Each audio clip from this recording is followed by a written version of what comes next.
Thank you very much. Thank you for the introduction.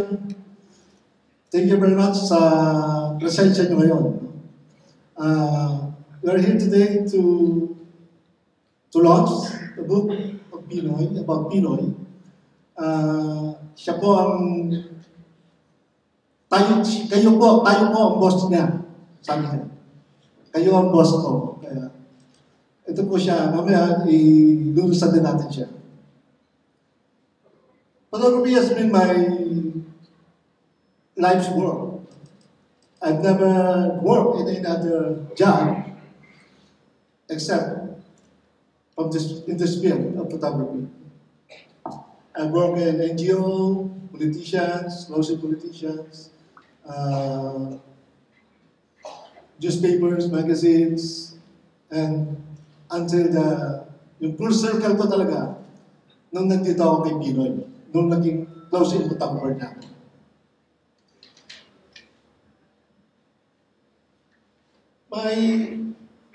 May mga challenges din actually, no? May mga project tayo ginagawa. So, isa sa mga challenges ko dito, yung copyright.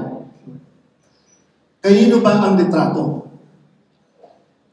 Kung empleyado ka, sino ang may-ari ng litrato? Kaya natagalan itong libro na ito. Actually, natagalan din siya dahil sigurado ako, hindi siya pwedeng ilabas nung panahon ng Tigong. Hindi siya papayagan ng Tigong lumabas niya. Kaya ngayon siya halos lumabas.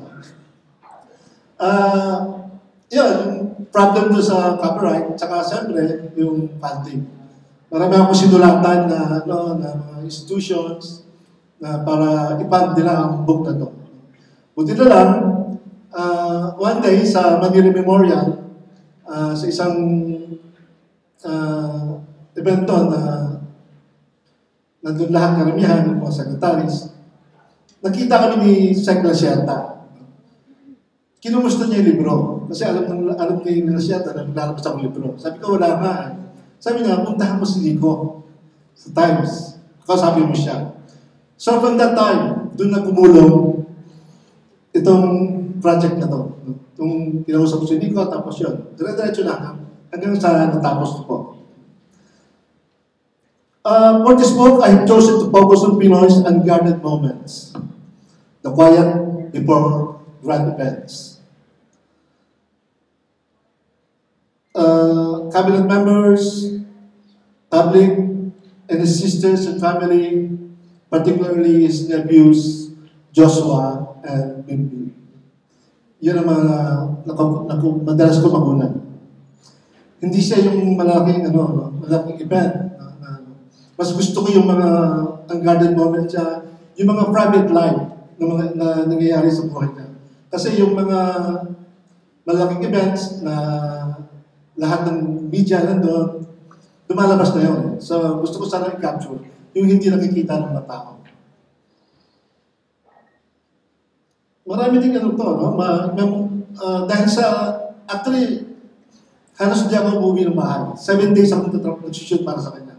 Kasi noong pa, project ko na talaga, nagawa siya ng libro. So, maraming iba-ibang moods o moments ni Pinoy ang nakukunan ko.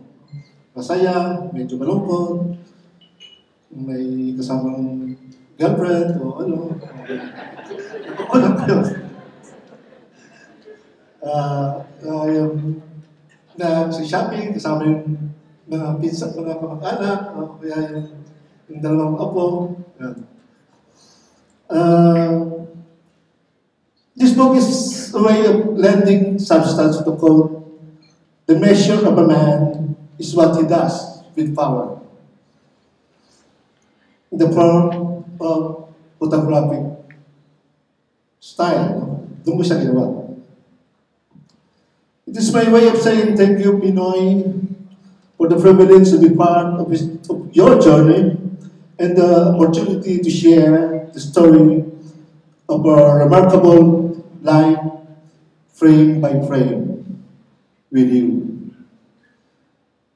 Thank you to everyone who made this book happen.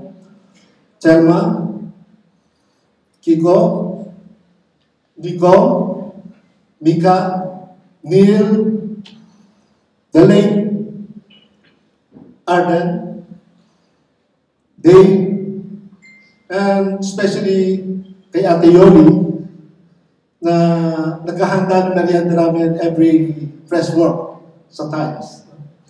And iba pang staff doon sa Times office. Muli, maraming salamat po.